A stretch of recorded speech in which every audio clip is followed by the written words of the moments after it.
Good evening, everyone. Rox and I are here tonight to present the Longford Lyell AACTA Award. It's the Academy's highest honour, and it celebrates those who've made a truly outstanding contribution to Australia's screen culture. And you won't meet anyone more committed to Australian dramatic arts or more inspiring to young actors to excel at their craft than Cate Blanchett.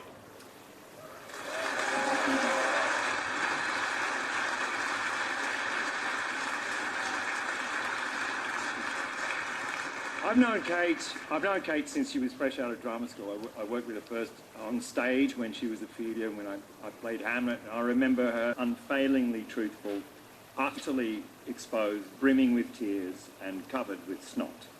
I would exit most nights with a fairly liberal coating of Blanchett's snot. This was a young lady who was never afraid to get messy and to get ugly. She was, in short, exceptional. And directors around the world have fallen under Cate's spell ever since she was first cast in her first film, Paradise Road, by Bruce Beresford. Kate, congratulations on the award. I'm Bruce Beresford. I'm a lot older than when we made Paradise Road. But I remember when you came in the first time you read for me in the audition, I said to the casting director, that young woman's going to be a world-famous actress within a couple of years. And I was right, for once. Congratulations again. Congratulations on your award.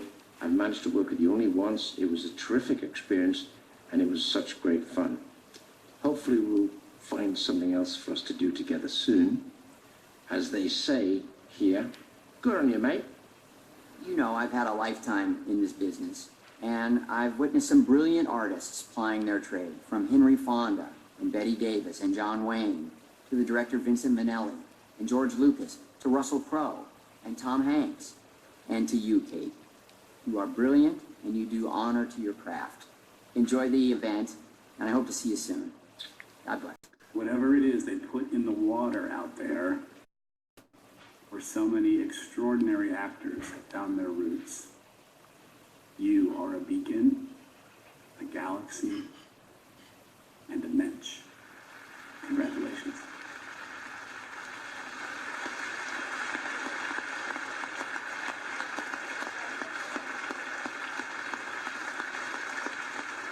And that was Todd Haynes at the end there, who directed Carol, Cate's latest movie, which comes out next month.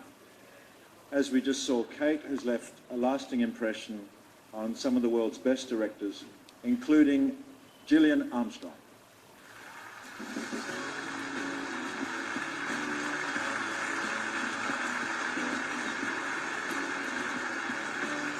When you came to audition for me as that hot young NIDA graduate for Oscar and Lucinda, I was going to lie and say I saw then a star. But you know, I'm such a pathetic liar, so I probably should tell the truth that you turned up with bleached white hair, no eyebrows, a really, really revolting head cold. But you did make it to the shortlist, and that second audition with eyebrows, we went, that's our Lucinda. And I don't know if you knew, but it was like 5 months of pitching to 20th Century Fox to say, please let us cast this amazing young actress. Yeah, she's a nobody, but we promise one day she'll be somebody. And the only way I talked Peter Chernin, the head of Fox, into casting you was I had to describe every inch of your face to him and say that is a face that will one day be on magazine covers. So I thank you for making my promise come true. I was actually writing the speech and went by a bus stop just in the weekend, and there you were looking at me. And every time I see you, I go, yay. So Oscar and Lucinda was sort of important for a couple of reasons. One, that when our trailer was run at working title, Shekhar Kapoor went, there is my Elizabeth. And so your career was launched internationally. I wished it was launched internationally with Oscar and Lucinda, but you know, it was an art film. And then there was a second reason.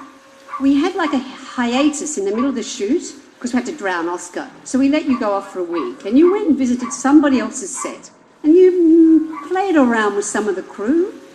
And you came back and you said, I'm in love.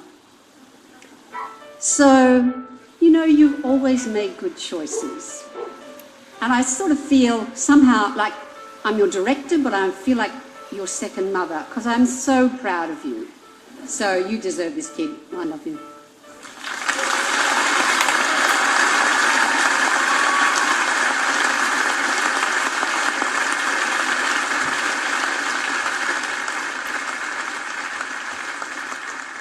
After Oscar and Lucinda, the girl from suburban Melbourne, sometimes known as Cate Blanchett, had the world on its feet, applauding, and a generation of Australian actors keen to follow her lead.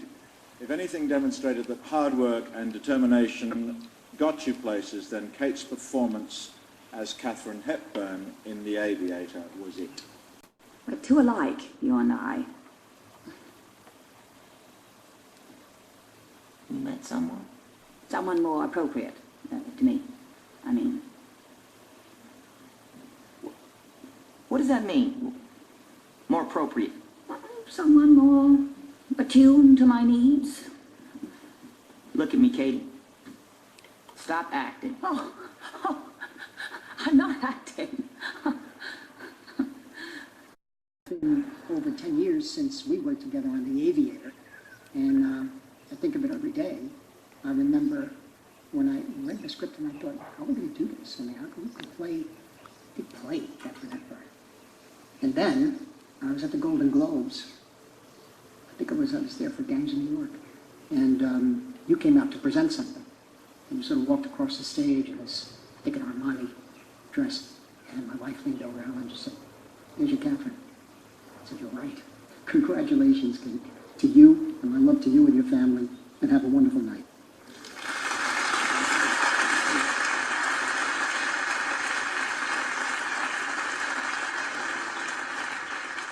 So with an Oscar in hand, some people might have taken a breather, but showing her belief in our local industry, she came back home and with her husband's company co-produced and starred in Little Fish. It's one thing saying you support the Australian films, but putting your money where your mouth is something else altogether. And Little Fish was an extraordinary film for all of us to make, and Kate gave everything she had, and I was thrilled when she picked up the AFI Award for her work on Little Fish. Always on the go, she was soon overseas again, working opposite the box office stars she now counted as her peers. Then, in an extraordinary lane change, Kate and her husband Andrew took over the artistic directorship of the Sydney Theatre Company. Shortly after, she played the lead in Woody Allen's Blue Jasmine. And with the second Oscar on her mantelpiece, Kate's clout helped persuade Robert Redford to shoot his political drama Truth in Sydney, creating jobs here and providing an avenue for Australians to showcase their skills. By their work. And if that's the case, then I think we can all understand why Kate is receiving this award.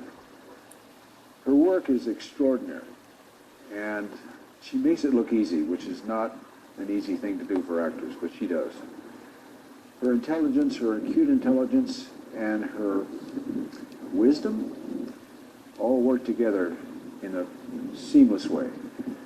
Now, I can speak to this firsthand because I just finished acting with her, and I can only say that as an actor, she was so easy, it was like something fluid flowing between two people. It didn't require a lot of thought, didn't require a lot of rehearsal, didn't require a lot of this or that.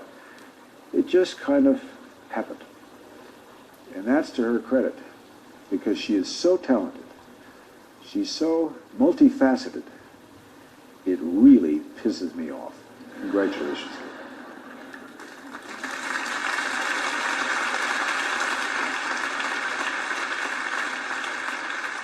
Her sheer dedication to the Australian dramatic arts and encouragement of homegrown talent is an inspiration. And it's our privilege to call her a friend. We love you dearly. Ladies and gentlemen, the recipient of the Longford Lyell AACTA Award, Cate Blanchett.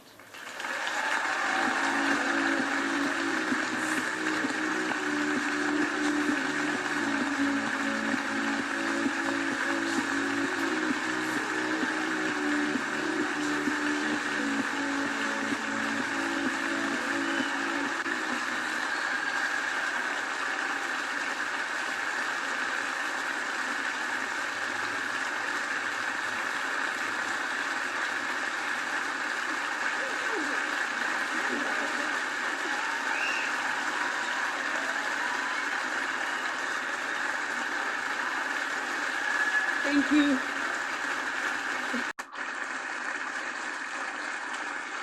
Thank you. Look, thank you. To receive this from you guys is astonishing. You're not only three of the most influential people in my career, the greatest humans that I've had the great pleasure to work with and call my friends, so thank you. And there's several of you in the house tonight, and Sasha's there, and Marta's there, so many of you. Oh, it's so annoying. So thank you to AACTA, but particularly thank you for recognising Lottie Lyell's work and expanding the title of this award. So often in any industry, the film industry is no exception, female achievement, just because we just get on and do stuff. Gets swept under the carpet. So I think it's fantastic that the AACTA is coming into the 21st century. And so it's got a particular pleasure for me to receive this, and also with the extraordinary and eclectic bunch of people who've received it before me. And walking that red carpet, every time we all do, we talk about, isn't this a great year for Australian film? Is this some fluke? Or it's something we should be surprised by? We should be bloody proud of it. And the films don't necessarily need to go to another country. Our stories are worth consuming here. And box office is great, and I all hail to the extraordinary and diverse films that have made, had huge successes at the box office, but it's not the only measure of success. And I'm incredibly proud to continue to work in this industry for no other reason than it's great. I did want to say that Jill admitted to say that she had to fight very, very hard back then to have an Australian play an Australian character. And it seems like a no-brainer, but it's testament to directors like Jill who come back and say, no, I want an Australian to play this role. And it's not a quota, but it needs to be fought for. And budget cut. If you had a budget cut, yeah, that's true. You actually took a cut in the budget to have an Australian play an Australian role. Now, isn't that silly? But there you go. And you fought for it, and I wouldn't be here without you, Jill. So thank you. And thank you all. This is an extraordinary industry, and this means so very much. Thank you.